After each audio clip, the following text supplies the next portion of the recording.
Next up, we have Lost Lays from the Hollow Knight Silksong soundtrack. Once again, everybody, this is a Basterd's LFA, a layman-friendly analysis. I'm a professionally trained musician and composer, and my objective here is to explain things in a way so that you don't have to be one to understand what is happening here, musically. So, if you like the sound of that, make sure you're following the channel, subscribe to the channel, whatever term you want to use, like the video, share the video, leave a comment, turn on notifications, become a member. Once again, everybody, at 10,000 subscribers, we will do, if 10,000 subscribers happen before Christmas, I'll play a single video game of the choice of the community. Members get early access, artists, let's collaborate, how to request outside of the stream, all that kind of stuff, how to spiel for this and a bunch of other stuff at the end of the video, so stick around for that. Disclaimers showing on your screen right now, so go ahead and pause the video if you want to read them in full. Otherwise, let's do this. Lost Lays. Let's go.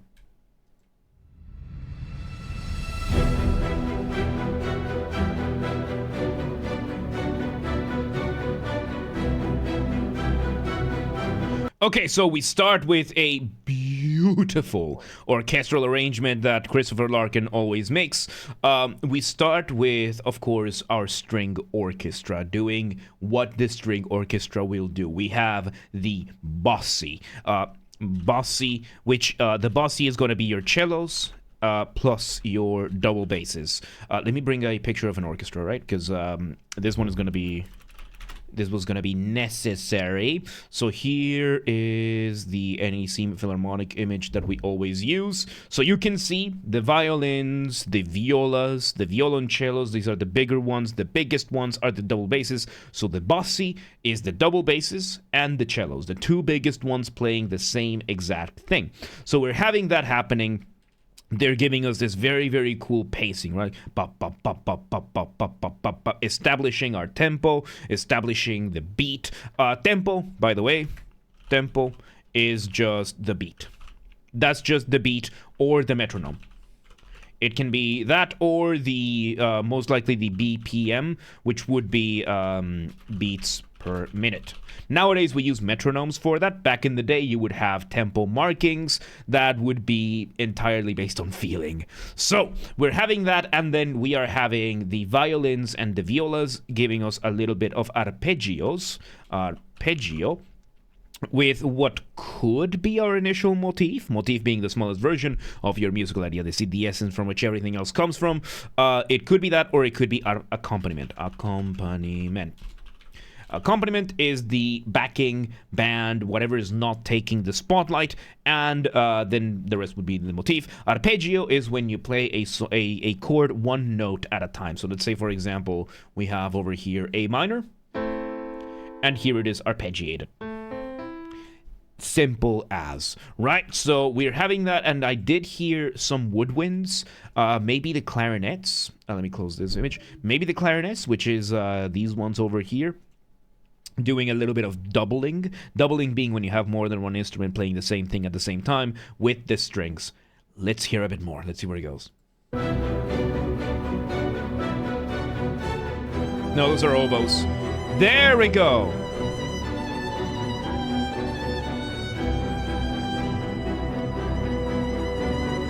Okay, so we bring in a solo violin giving us this absolutely beautiful, very romantic solo. So when I say romantic, right? Romantic this is not when it comes to romance. This is for the romantic period. The romantic period of music, which is Beethoven, Debussy, Brahms, Chopin, these extremely expressive composers. And you can hear this melody that is being played by the violin, by this solo violin, which actually has our motif, is not the most complex melody ever. But every second of it, you can feel the emotion pouring out of this player. And Raymond Wolf and TLN and Swag, welcome today. How y'all doing? And Arclight, welcome today. How you doing? So yes, and then we have the French horns. These ones over here. Let me give you a closer look at the French horn, playing some chords in between. French horn, of course, being one of the more unique instruments in the orchestra compared to the other brass instruments. So you can see over here, like the trumpets, the trombones, even the tuba. The bell of these instruments is pointing forwards, or in the case of the tuba, upwards and forwards. The French horn, however, is pointing sideways and backwards and downwards. And you have to stick your hand in the bell in order to play the instrument, which gives it a very different, a lot more mellow sound, and it allows for some very, very beautiful things. Let's continue. Let's see where it goes.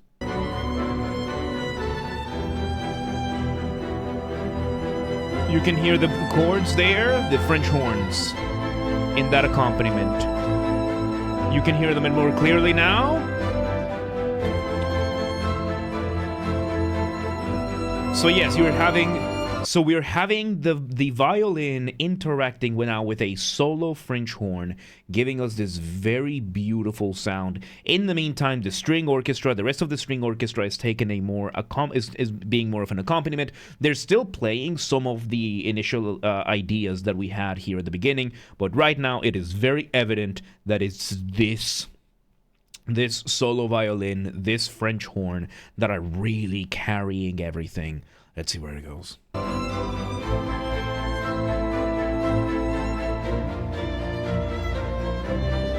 And I think... Alright, we speed up the violin solo a little bit. Oh. And now the violin is engaging in a variation of the motif, engaging in arpeggios itself. So we are now taking this really, really cool thing that you can do with melodies. So let's say, for example, we have a melody that is nice and slow and going slowly downwards. And let's just bring it with the keyboard, right? Let's say we have this very beautiful melody, right? We're having something like that, right? But something that you can do is that then you can splice it and bring in, okay, here is the first part that we have, then we have this other note when we switches here, and then we have this other note when it switches here, and this other note when it switches here. So what we can do is, instead of having this playing in the legato way that we just had right now, we can change it to be, okay, we have the notes being played there, and we're going to repeat them every once in a while. And we are going to have the melody, the overall shape still there, but in between, we are going to add an arpeggio. In this case, we're doing this really cool cascading arpeggio as we are going through the different chords in between the notes. So the overall shape of the melody up there is still there, but now we are adding these chords, right? So in this case, if we were to do something like this, right, we would have what? I could do...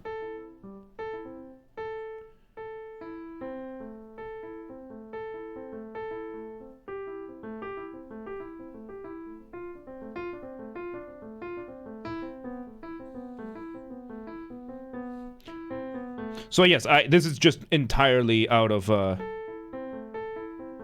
yeah. So we go from... to now going through the arpeggios, right?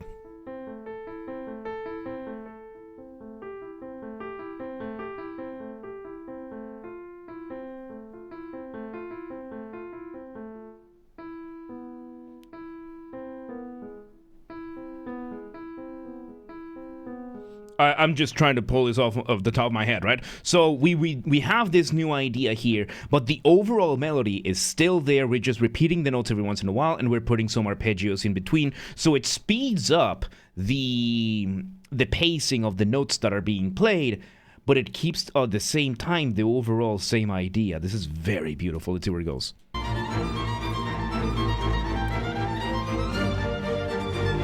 Arpeggios. And you can also hear in the background the string orchestra, the rest of the string orchestra is also having these moments. It's also the accompaniment is also accentuating very specific points. Like it's having specific moments that are slightly louder, that are also coinciding with the melody of the violin, giving these very specific points a more highlighted thing, which we call accents. these are little accents that we are doing. These are not the same type of accents that you would usually get in other things, because these are mostly just keeping the tempo, the metronome, but it's still this very beautiful, beautiful thing. Let's see where it goes.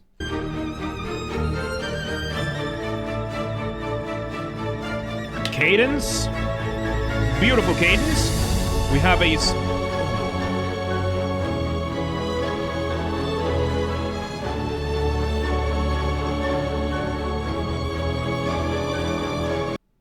No way.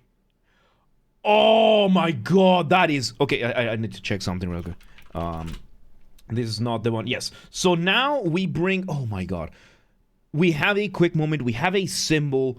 And now we go from the solo violin having the melody to the entire violin sections. I think it's both violin sections that are doing this, that are doing the same melody, and I think they might be doing it in octaves. But now we bring in not just one solo violin that was doing this before, but now we're bringing 10 more, 20 more, and it's resulting in just this. Yes, thank you for the follow. Welcome to the mosh pit. Welcome today. How you doing? Let's see where this goes, because this is beautiful. Okay, it's one violin section. And there's the French horns.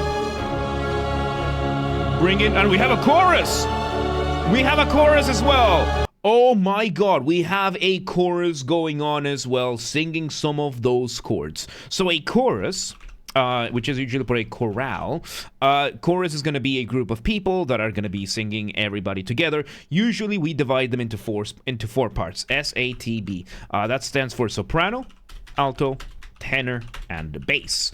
Now, there is a divide line over here. Soprano and alto usually are for women's range. Tenor, bass is going to be for the men's range. These four alone are anywhere between 90 and 95% of the world's population. If you're a woman, you're gonna be likely, there's a 90 to 95% chance, I would say that you're either a soprano or an alto. Soprano being the higher end of the range for women, alto being the lower end for the vocal range, tenor being the higher range for men, still lower than the tenor, and bass being the lower end for this. Then we have two more that can happen in between: mezzo, soprano, and the baritone. Now, I would say statistically this takes it from being 90 to 95% to 90 to 99.99% of the population. Mezzo-soprano is going to be anywhere between the entire range of the soprano and alto, or somewhere in between. Baritone is going to be either the whole range of tenor and bass or somewhere in between. In my case, I am a baritone. I have a good chunk of the range from the tenor, a good chunk from the range of a bass, not all the way through. I recommend you listen to that one. Has many masterpieces. We have systems on how to request, because we have a lot of recommendations. We have a lot of recommendations. So yes, we're having this, and we're having the chorus. And the chorus, of course, pretty much just singing the chords that are being played by the rest of the orchestra. But there's just something about the human voice that is just...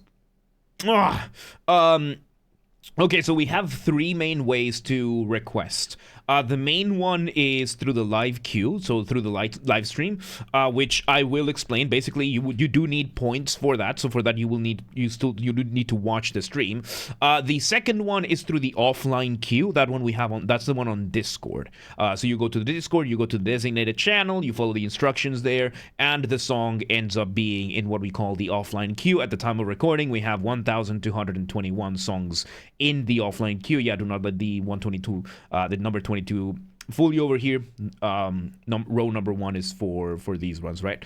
And then number 3 is the bribe list.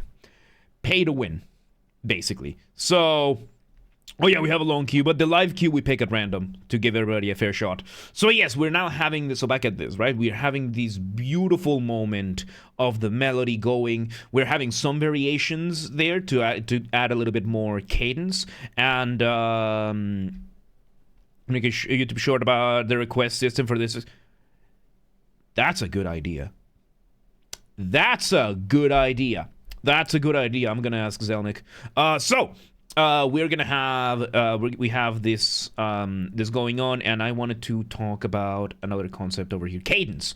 So when you're making music, you're doing one of two things: you are building tension, or you are resolving that tension. Point in between we call the cadence. Now, cadence is usually built in your harmony, otherwise known as your chords. Of course, harmony has so many more so many more things to it, but usually it is that you're going to build cadence through your chords. So, for example, let's say we have C major, right?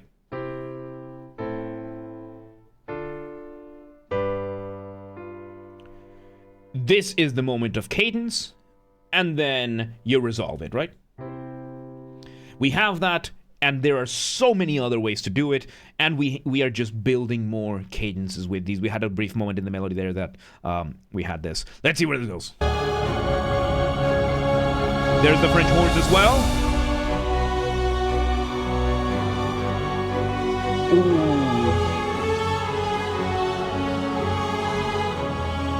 Okay, so now we have a melody being carried by a French horn going all out. The French horn is really going out there, making this. It is being doubled by, I think, the sopranos. And I think the violins. I think the violins are doing somewhere in between doubling and accompaniment, but we're having this very, very beautiful. I think the violins might be doing a little bit of counterpoint there. Counterpoint, of course. Counterpoint being having more than one melody at the same time. Usually it's the study of melodies, how they develop, how they interact with another, usually in the context of having more than one at the same time. And right now we are having absolute climax. Let's see where this goes.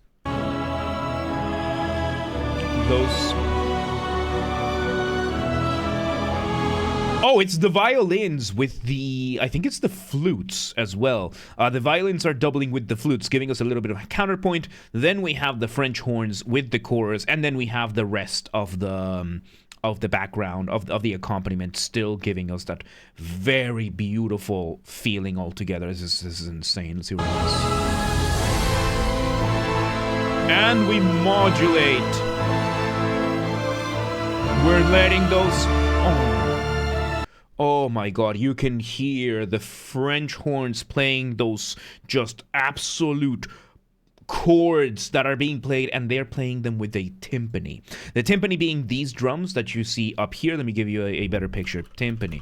The timpani is a very interesting instrument because you can see these massive drums are pitched. Usually when you have percussion, you're gonna have the timpani as like regular drums. After that, most other drums are not necessarily pitched. That means that they can't play the same notes that a violin or a piano could play.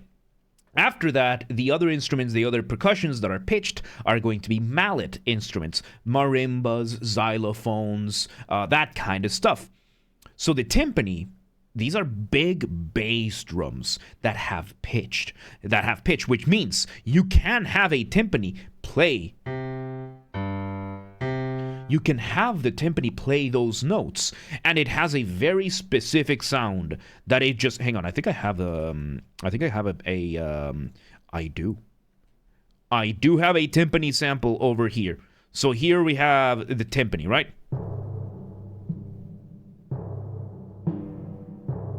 Oh, this is so you can hear that bassiness of the drum doing its thing. So whenever you have it, it just feels like a heartbeat. And we're doing that right now with the French horns doing this insane thing. We also modulated. Modulation is when you change from one set of chords to a different set of chords, and you can feel it, the change of paradigm, the change in the melodic shapes. Let's just see where it goes.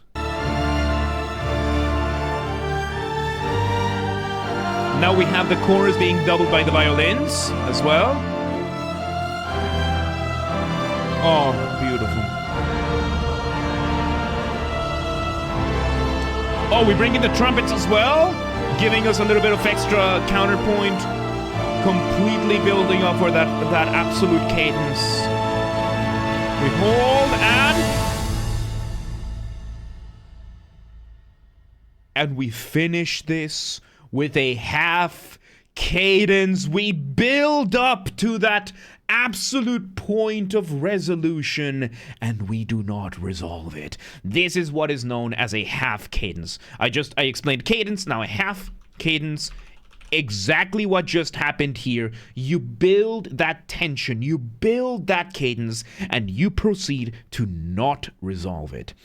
Now, this is usually done for the purposes of either the song starting over, in this case it's video game music, so it can loop more easily back into itself, or it leads into the next section or the next song or the next kind of thing. In my case, self-promotion, once again, I have 2 songs that have this, but warning, these are symphonic melodic death metal, right? So it's very intense music. But if you listen to my song Second Conquest by me, that song ends with a half cadence. But if you, after Second Conquest, listen to As We March, also by me, the song ends with a half cadence. The Second Conquest ends with a half cadence that is then resolved in As We March. And it's for that kind of forward momentum. Like, half cadences you make for that kind of forward momentum, which is exactly what we had over here. Absolutely beautiful. There you go. That was Lost Lace from the Hollow Knight Silksong soundtrack. Once again, everybody, this has been a Basterd's LFA, a layman-friendly analysis. I'm a professionally trained musician and composer, and my objective here has been to explain things in a way so that you don't have to be one to understand what's happened here musically. So, if you're watching this in the YouTube video archive thing, thank you for watching. Make sure you're following the channel, subscribe to the channel, whatever term you want to use. Like the video, share the video, leave a comment, turn on notifications, become a member. Once again, everybody, at the time of recording, we recently passed 7,000 subscribers on YouTube, so thank you so very much for that. If we somehow hit 10,000 before Christmas, I will take a single fan, and on top of taking the single fan fiction of the choice of the community, making an audio but for that, I will also play a video game of the choice of the community, whatever you all want. Live on stream, we'll make a couple of special streams just for that, within terms of service, please. So yes, and probably we're gonna do giveaways for that, because, you know, we always do that. This has to be achieved through legitimate and honest means only. No account duping, no botting, no buying followers, no alt accounting, no rat behaviors like that. Go share the videos with your friends, with your families, with your family's friends, with your friends' families. Those are 2 very distinct concepts, by the way. With your online and offline communities, go share these videos far and wide. Use the hype function on YouTube. We have a group on the Discord that coordinates for that, so link down below. Go coordinate with them. And that kind of stuff. Artists! If you're an artist on YouTube or otherwise and you want any of my musical skills, let me know. If it is that you want my guitars, Mongolian throat singing, you know, the good old kind of thing, regular singing, voice acting, whatever it is, reach out, let me know, let's make it work. Let's get to work, right? And if you're in the audience and you know anybody who could benefit from that, please feel free to reach out to them, let them know. Please do not harass anyone, please do not spam anyone, be cool about things, don't be a rat. Members get early access to the content. I schedule the videos for the week on Saturdays, and if you're a paid member on YouTube, regardless of your tier, you get access to the videos when I schedule them, at least for the LFAs. So become a member today. If you want to listen to this without me interrupting every 3.5 seconds, I will be linking it in the description down below. If you want to request a song and you are not in the live stream, check the pinned comment on this video. It has the instructions on what to do. If you are on the live stream, you can go ahead and start requesting. And if you want to catch the streams when they happen live, we aim for Monday through Friday, 6 p.m. Central European Time. If you are not in Europe, do not worry. We have the full up-to-date streaming schedule showing in your local time zone in both Discord and Twitch. So, if you live in Kununura, and you're like, yeah, but what time is 6 p.m. in Hungary? I don't live there. Don't worry. Just go to the Discord or the Twitch. They're linked down below, and they have the schedule in your local time zone. And follow the gaming channel. I have a gaming channel because, of course, I have a gaming channel. I'm on YouTube. What else could I possibly have? Games are Bastard. That's where I put the gaming after show recordings when they happen. Link down below, or just search the YouTubes for same username as James R. Bastard. Just up the J for a G, and you got it. And, yeah. There you go. Lost Lace, Silksong OST. That was absolutely beautiful, man. Hollow Knight has insanely good music. Really good stuff. Really good stuff, dude. Really good stuff. It's got me mixing my words now. Good stuff, good stuff. But, yeah, let's move on.